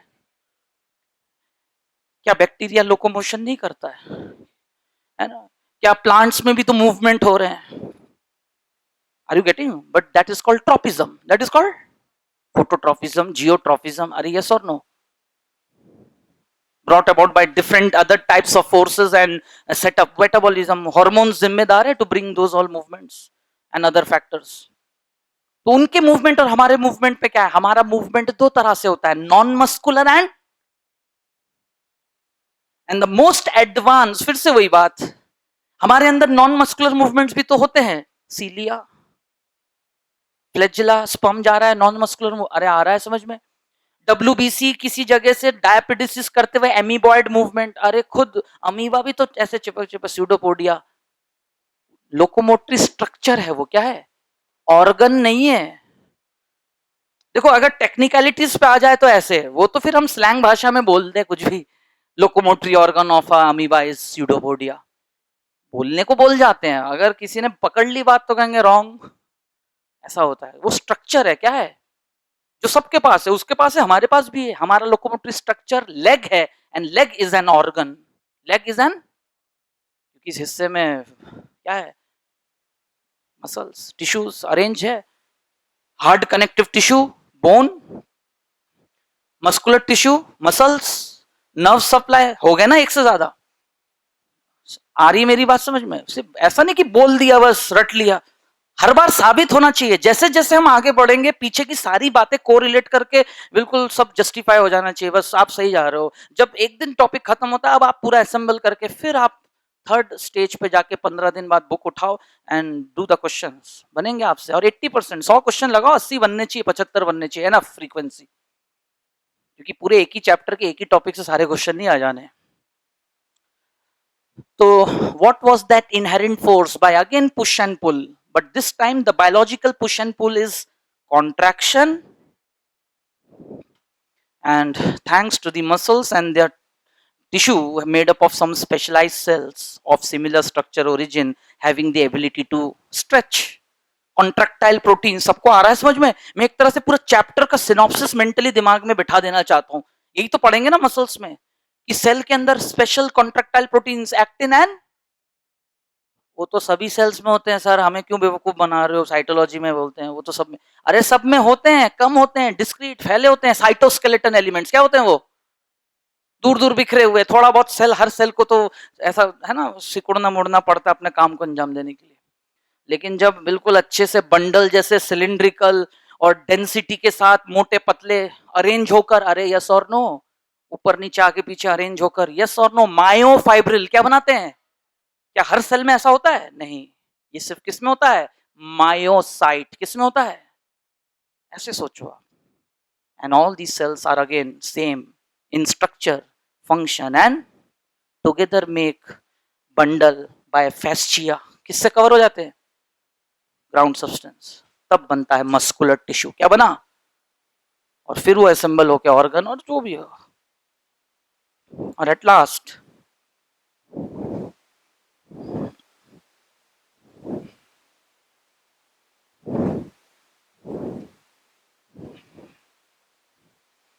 न्यूरोग्लिया, ये वर्ड सुना है आपने, ग्लियल सेल्स। न्यूरॉन तो मेन सेल है जो अपना काम बिल्कुल बिल्कुल फोकस्ड होके करता रहेगा, बट उसका नेचर है it does not required any disturbance, बिल्कुल डिस्टर्बेंस नहीं चाहिए, बूट्स ऑन, हमेशा तैयार काम के लिए, always remain polarized to become depolarized, और ऐसा होने के लिए उसकी मेंटेनेंस लगातार होते रहना चाहिए, उसको अपने चारों ओर एसेसरी सहायक कहते हैं ना, असिस्टेंट सेल्स चाहिए। तो group of cells which assist the functioning of the neurons are called glial cells are called, और जब वो चारों तरफ से उसको घेर के अरेंज करा के नर्वस टिश्यू व्हाइट मैटर और ग्रे मैटर क्या बनाते हैं, white matter and all nervous tissue definitely have which origin,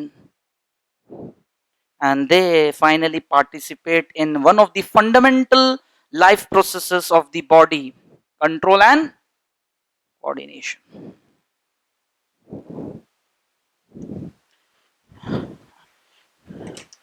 तो हेडिंग देके रखें टेक्सोनॉमिक पोजीशन, है ना। अब मैं वो डिस्कशन इसलिए स्टार्ट नहीं कर रहा हूँ, it will take another 15 minutes, rather you take your break, है ना। और अभी 12 बजने में 5 मिनट है, मतलब 12:10 पे आपकी केमिस्ट्री क्लास स्टार्ट होगा, जो सेट शेड्यूल है। लेकिन यहाँ तक सबको क्लियर है, यानी कल की क्लास में हम देखेंगे कि टेक्सोनॉमिक पोजीशन के साथ एपिथेलियम टिश्यू शुरू, क्लियर, ठीक है। और कल आप लोगों को बुकलेट मिलेगा, है ना, आज मैं डिस्ट्रीब्यूट नहीं करा रहा हूँ, आज तो आप घर पे जाके एक बार एनसीईआरटी थॉरोली 2 पन्ने शुरू के पढ़ के आओ, ठीक है। बुकलेट आपको कल मिल जाएगा, लेकिन नोट्स लिखवाऊं ना, ऐसे नोट्स लिखवाऊं ना एक्सप्लेन करते हुए, यही काम आएगा, मतलब मेन जो क्लास में आप प्रेजेंट होके समझते हैं अच्छे से, है ना। बुकलेट्स तो क्या है ऐसे ही, फिर वो है ना, फिर एक दिन पता चला मैं नीचे गया, जरा चने लगाओ भैया, लगा दिया, और उसमें फिर देख रहा हूँ प्रकाश नंदी जूलॉजी लिखा हुआ है, अरे कुछ आया समझ खुद के handmade notes, presence of minds, वही मेहनत काम आती है। याद हो गया आज जितना पढ़ाया अच्छे से, बिल्कुल